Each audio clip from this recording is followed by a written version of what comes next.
A verdade imperial é uma mentira. Apresentação. A figura principal que comanda o Império do Homem em Warhammer 40k é o Imperador da Humanidade, que deseja livrar a humanidade das tentações impostas pelos deuses do caos. Para alcançar este objetivo, o Imperador busca eliminar qualquer tipo de crença religiosa e substituir por uma verdade secular e ateísta. Todavia, isso vai de encontro, em muitos aspectos, à própria natureza humana. O universo de Warhammer 40k traz uma perspectiva negativa em relação à religião, pois ele parte de uma premissa psicológica em que não existem de fato deuses, no qual o homem cria suas próprias divindades para que então possa explicar o que, aparentemente, não tem sentido. Isso então como base para justificar o argumento de muitos ateus em que a humanidade deve superar a religião como sistema e buscar apoio na razão, ciência e no valor humano por si só. Este foi um argumento comum na época do Iluminismo, os quais, percebendo a decadência da Igreja e a ascensão da ciência, teorizaram uma época de iluminação, em que a razão e o intelecto humano prevaleceriam em relação à fé. Este tipo de conceito é o que move o universo de Warhammer 40k, dando base para o desenvolvimento de suas premissas, porém esses conceitos são rapidamente desmistificados com o decorrer da história. A racionalidade científica estabelecida pelo Iluminismo trouxe como premissa de que o universo é acessível à racionalidade humana, de tal modo que esta, a mente humana, poderia entender a realidade bem como o universo através de leis científicas e modelos matemáticos sólidos. Deste modo, se cria o mito da razão universal, na qual esta seria um novo Deus criado pelos iluministas, para suplantar a era da fé,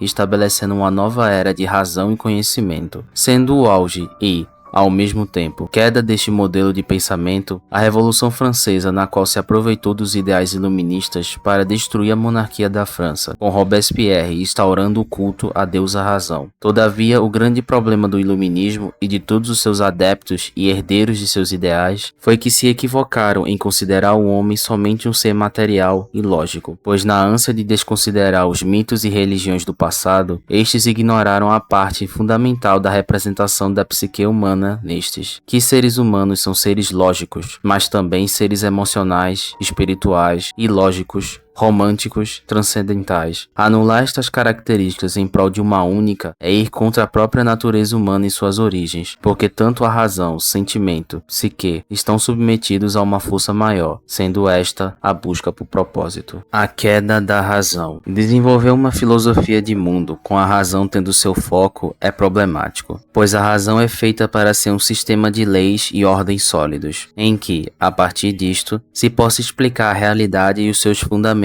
Porém, estes fundamentos não são sólidos o bastante para sustentar a existência humana como um todo, porque esta não se aplica à realidade em um mundo em que se existe dor e alegria, amor e ódio, no qual tragédias acontecem de maneiras, muitas vezes, sem razão aparente. Por que sofremos? Por que estamos aqui? Como isso poderia ser uma pergunta racional? Por que ela deveria importar? Se fôssemos seres lógicos, aceitaríamos isso, e não nos questionaríamos disso. Porém, isso é importante para uma espécie na qual a busca por um propósito maior para entender as coisas aparentemente sem lógica para a razão humana, que é limitada. Porém, tendo colocado o homem como centro do entendimento do universo, de tal modo que ele é capaz de compreender a realidade baseado na sua força e ciência, embora o iluminismo tenha dirigido seus esforços proclamando a razão humana e declarado os direitos inerentes a qualquer humano, a Declaração dos Direitos Humanos, nascendo com esses esforços, colocando o homem no centro, se estendeu para outros campos, bem como a moral. Se a razão humana é capaz de entender os mecanismos da realidade, deste modo a moral humana também é capaz de alcançar a verdade da realidade, e colocando-se como modelo a ser seguido. Isso ocasionou nos séculos de guerras e ditaduras do século XX, em que, na falta de necessidade de Deus, colocando o homem como protagonista da realidade,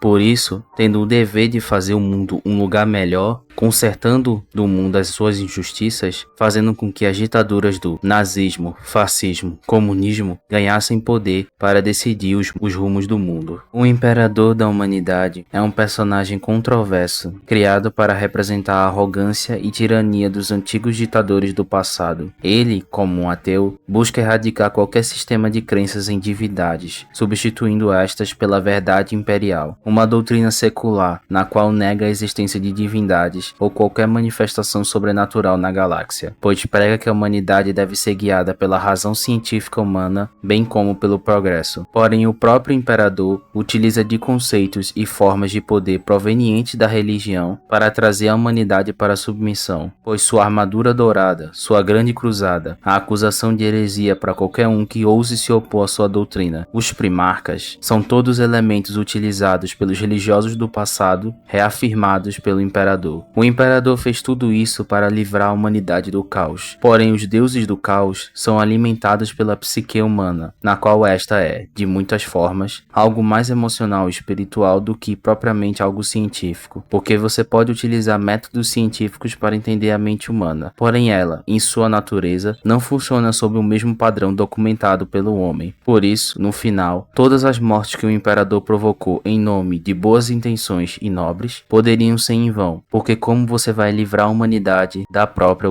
humanidade? Pois as divindades do caos se alimentam dos pensamentos negativos da psique da humanidade, bem como de seus atos de maldade. Por causa disso, para, de fato, vencer o caos, seria necessário dar uma nova natureza para a humanidade livre da corrupção. E mesmo a doutrina ateísta do imperador se mostrou falha pelo simples fato de que a razão humana é limitada, e a ciência tanto pode produzir maravilhas, quanto produzir armas de destruição em massa, ameaçando destruir a humanidade, como aconteceu na Idade das Trevas da tecnologia e no mundo real com a produção das bombas atômicas. No final, sempre voltaremos para a regeneração da natureza corrompida do homem, pois de que adianta você criar uma utopia para seres imperfeitos? Pode-se criar um paraíso na Terra, livre de fome, morte, guerras, doenças, que ainda assim os seres humanos voltarão para as velhas práticas de morte e destruição. No final, a verdade imperial é uma mentira, pois ignora os aspectos mais importantes da natureza humana e o que o levou a espécie a chegar até aqui, a busca pelo transcendente, por algo maior a se acreditar, pois tudo que é material e racional tem extrema importância, mas isso por si só não é o bastante. Pessoas não se movem somente pelo racional, mas por ideias além delas, e mesmo estes ideais se mostram falhos, causando mais conflito. Contudo, a religião dá ao homem a perspectiva mais transcendental sobre o universo como um todo, confortando os conflitos existenciais inerentes da espécie, presentes desde a sua criação, pois o mundo, em sua sabedoria, não conheceu a Deus, mas este se revelou para o mundo através do seu Filho Jesus. Assim, a tragédia do imperador da humanidade se reflete em querer destruir toda a religião para alcançar seu objetivo. Ele acabou se tornando aquilo que mais odiava, pois em querer colocar o homem como Deus e Rei da galáxia, entregou a espécie a uma eternidade de guerras e matanças, sendo seu sonho destruído por aqueles que ele criou para ajudá-lo a realizá-lo, seus filhos, os primarcas.